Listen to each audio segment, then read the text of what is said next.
may proyekto kami ni Steph. Super excited ako na makatrabaho ang nag-iisang Julian San Jose. Mga kapuso, samahan niyo po kami ni Julie at syempre ako sa concert namin na tinatawag na ang ating Timig. Yeah!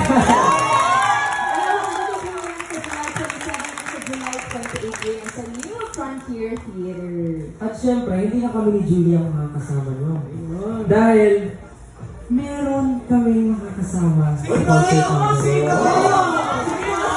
Sa first day, makakasama namin ang nag-iisang pinakadambalasik ng Cavite, si Pablo! Si Pablo!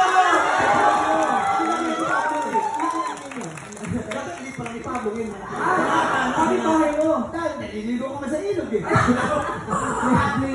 Ay, sorry. Yes, sa pangalawang araw ng July 28, hulaan nyo kung sino. Sino? Si Red Pure Energy! Directed po ito by the one and only Paolo Valenciano. Kaya guys, samahan nyo kami, tara na at mag-sound trip tayo kami.